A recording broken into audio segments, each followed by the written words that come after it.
ಸ್ನೇಹಿತರೆ, ಎಷ್ಟೋ ಬಾರಿ ನಮಗೇನಾಗುತ್ತೆ ಅಂದರೆ, ನಮಗೆ ರಾತ್ರಿ ಕಂಡಂತಹ ಯಾವುದೋ ಒಂದು ಕೆಟ್ಟ ಕನಸಿಂದ ಬೆಳಗ್ಗೆ ಇಡೀ ದಿನ ನಮ್ಮದು ತುಂಬಾ ಕೆಟ್ಟಾಗಿ ಹೋಗುತ್ತೆ ಅಂತಲೇ ಹೇಳ್ಬೋದು. ಸುಮಾರು ಸಲ ಏನಂದರೆ ನಾವು ಅದೇ ಯೋಚನೆಯಲ್ಲಿರ್ತೀವಿ, ಅಯ್ಯೋ ಯಾಕೋ ಏನೋ ಏನಾಗುತ್ತೋ ಏನೋ ಈ ಥರ ಕನಸು ಬಿದ್ದುಬಿಡ್ತಲ್ಲ, ಇದು ನಿಜನಾ ಸುಳ್ಳ ಏನಾಗ್ಬೋದು, ಇದ್ರೇನು ಸೂಚನೆ ಇರಬಹುದು, ಈ ಥರ ತುಂಬಾ ಸ್ಟೇಟ್ ಆಫ್ ಕನ್ಫ್ಯೂಷನಲ್ಲಿ ಇರ್ತೀವಿ. ಅದಕ್ಕೆಲ್ಲ ಇವತ್ತು ನಿಮಗೆ ಉತ್ತರ ಕೊಡೋಕ್ಕೆ ಅಂತಲೇ ನಾನು ಇವತ್ತಿನ ವಿಡಿಯೋನ ಸ್ಟಾರ್ಟ್ ಮಾಡ್ತಾ ಇದ್ದೀನಿ. ಐ ಹೋಪ್ ನಿಮ್ಮೆಲ್ಲರಿಗೂ ಕೂಡ ಈ ಒಂದು ಡೌಟ್ಸ್ ಇವತ್ತಿನ ವೀಡಿಯೋದಲ್ಲಿ ಕ್ಲಿಯರ್ ಆಗ್ಬೋದು ಅಂತ ಅಂದ್ಕೊಂಡಿದ್ದೀನಿ ಸ್ನೇಹಿತರೆ. ಸೊ ವಿಡಿಯೋ ಇಷ್ಟ ಆದರೆ ಲೈಕ್ ಮಾಡಿ, ಚಾನಲ್ನ ಸಬ್ಸ್ಕ್ರೈಬ್ ಮಾಡ್ಕೊಳ್ಳೋದನ್ನು ಮರಿಬೇಡಿ. ಸೊ ಬನ್ನಿ ನೋಡೋಣ. ಹಾಗಾದರೆ ನಮಗೆ ಬೆಳಗಿನ ಜಾವ ಕಾಣುವಂತಹ ಕೆಟ್ಟು ಕನಸುಗಳು, ಹಾಗೆ ಅದರ ನಂಬಿಕೆ ಹಾಗೆ ವಾಸ್ತವ ಏನಿರುತ್ತೆ ಅಂತ ತಿಳ್ಕೊಳ್ಳೋಣ. ಸ್ವಪ್ನಶಾಸ್ತ್ರದ ಪ್ರಕಾರ ಮುಂಜಾನೆ ಸಮಯದಲ್ಲಿ ಕಾಣುವಂಥ ಕನಸುಗಳು ನಿಜವಾಗುವುದು ಎನ್ನುವುದು ನಂಬಿಕೆ ಇದೆ. ಕೆಲವೊಮ್ಮೆ ಬೆಳಗಿನ ಜಾವದ ಸಮಯದಲ್ಲಿ ಭಯಾನಕ ದೃಶ್ಯಗಳನ್ನು, ಕೆಟ್ಟ ಕನಸುಗಳನ್ನು ನೋಡ್ತೇವೆ. ಅವುಗಳು ಕೂಡ ನಿಜ ಆಗುವುದೇ ಎನ್ನುವ ನಂಬಿಕೆ ಇದೆ. ಸ್ವಪ್ನಶಾಸ್ತ್ರದ ಪ್ರಕಾರ ಮುಂಜಾನೆ ಸಮಯದಲ್ಲಿ ಕೆಟ್ಟ ಕನಸುಗಳು ಬಿದ್ದರೆ ಅದು ನಿಜವಾಗುವುದೇ. ಸ್ವಪ್ನಶಾಸ್ತ್ರವು ಕೇವಲ ನಾವು ಕಾಣುವಂತಹ ಕನಸುಗಳ ಬಗ್ಗೆ ಮಾತ್ರ ಅಲ್ಲ, ಯಾವ ಸಮಯದಲ್ಲಿ ಕನಸುಗಳು ಬೀಳುತ್ತವೆ ಎಂಬುದರ ಮೇಲೂ ಕನಸಿನ ಅರ್ಥವನ್ನು ಹೇಳಲಾಗಿದೆ. ಕೆಲವೊಂದು ಕನಸುಗಳು ರಾತ್ರಿ ಮಲಗಿದಂತಹ ಸಂದರ್ಭದಲ್ಲಿ ಬಿದ್ದರೆ, ಇನ್ನು ಕೆಲವೊಂದು ಕನಸುಗಳು ನಮಗೆ ಮುಂಜಾನೆ ಸಮಯದಲ್ಲಿ ಬೀಳುತ್ತೆ.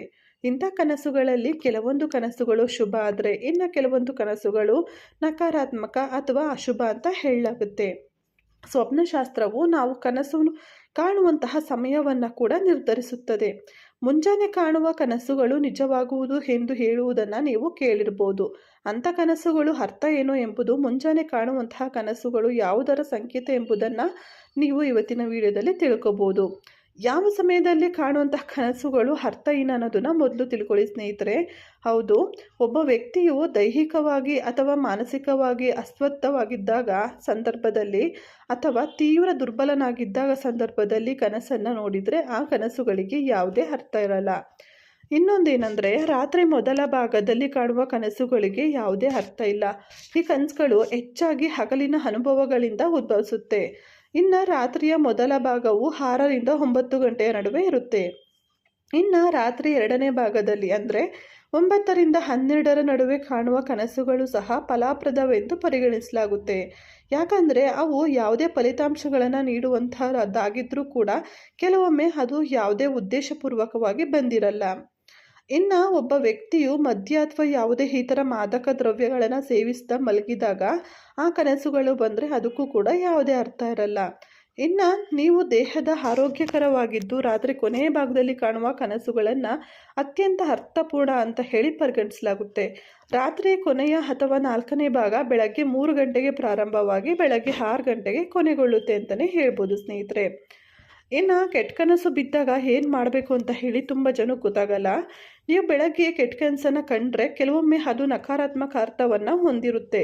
ಆದರೆ ಕೆಲವು ಸಂದರ್ಭಗಳಲ್ಲಿ ಅದು ನಕಾರಾತ್ಮಕ ಫಲಿತಾಂಶಗಳನ್ನು ಸಹ ತರ್ಬೋದು. ನೀವು ಕೆಟ್ಟ ಕನಸಿನಿಂದ ಭಯಭೀತರಾಗಿದ್ದರೆ ಅಂಥ ಸಂದರ್ಭದಲ್ಲಿ ನೀವು ನಿಮ್ಮ ಕನಸನ್ನು ಹನುಮಂತನ ಮುಂದೆ ಪಠಿಸಬೇಕು.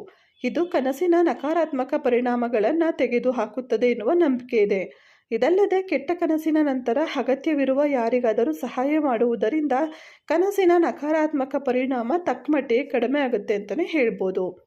ಹಾಗಾದರೆ ಸ್ನೇಹಿತರೆ, ಯಾರು ಸತ್ತಿರುವಂತಹ ಒಂದು ಸಂಕೇತ ನಿಮ್ಮ ಕನಸಲ್ಲಿ ಬಂದರೆ ಏನರ್ಥ, ಬನ್ನಿ ತಿಳಿಸ್ಕೊಡ್ತೀನಿ. ಏನಾದ್ರು ಬೆಳಗಿನ ಜಾವ ನೀವು ನಿಮ್ಮ ಕನಸಿನಲ್ಲಿ ಯಾರಾದರೂ ಮರಣ ಹೊಂದಿದ ದೃಶ್ಯವನ್ನು ನೋಡಿದರೆ, ಅಥವಾ ನಿಮ್ಮ ಮರಣವನ್ನು ನೀವು ಕನಸಿನಲ್ಲಿ ನೋಡಿದರೆ ಅಂಥ ಕನಸನ್ನು ಅತ್ಯಂತ ಶುಭ ಕನಸು ಅಥವಾ ಮಂಗಳಕರ ಕನಸು ಎಂದು ಪರಿಗಣಿಸಲಾಗುತ್ತೆ. ಇದರರ್ಥ ನಿಮ್ಮ ಮರಣದ ಸಂದರ್ಭವನ್ನು ಅಥವಾ ನೀವು ಕನಸಿನಲ್ಲಿ ನೋಡಿದ್ದ ಯಾರೊಬ್ಬ ವ್ಯಕ್ತಿಯ ಮರಣವನ್ನು ತಪ್ಪಿದೆ ಅಂತ ಅರ್ಥ. ಎರಡನೇದಾಗಿ, ನಿಮಗೆ ಹಾವು ಕಚ್ಚಿದಂತೆ ಕನಸು ಕಾಣ್ಬೋದು. ಹೌದು, ಬೆಳಗಿನ ಸಮಯದಲ್ಲಿ ನೀವು ನಿಮ್ಮ ಕನಸಿನಲ್ಲಿ ಹಾವುಗಳಿಂದ, ಸಿಂಹ, ಮಂಗ ಅಥವಾ ಕತ್ತೆಗಳಿಂದ ಕಚ್ಚಿಸಿಕೊಂಡಂತೆ ಕನಸನ್ನು ನೋಡಿದರೆ ಅಂತಹ ಕನಸನ್ನು ನಾವು ಅತ್ಯಂತ ಶುಭ ಕನಸು ಅಂತ ಪರಿಗಣಿಸಲಾಗುತ್ತೆ.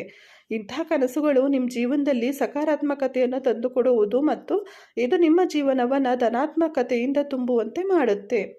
ಇನ್ನು ಮೂರನೇದಾಗಿ, ನಿಮಗೆ ಆಕ್ಸಿಡೆಂಟ್ ಆಗೋದು ಅಥವಾ ಯಾರಿಗೂ ಬಿದ್ದು ಹೇಟ್ ಮಾಡ್ಕೊಳ್ಳೋವಂಥದ್ದು ಅಥವಾ ಬೇರೆ ಥರ ಏನೋ ಒಂದು ಇಂಜುರಿ ಆಗೋದು, ಈ ಥರ ಕನಸು ಕಂಡಾಗ ನಿಮಗೆ ಪ್ರಯಾಣ ಮಾಡುತ್ತಿರುವಾಗ ಈವನ್ ಆಕ್ಸಿಡೆಂಟ್ ಆಗುವಂತಹ ಚಾನ್ಸಸ್ ಇರಬಹುದು.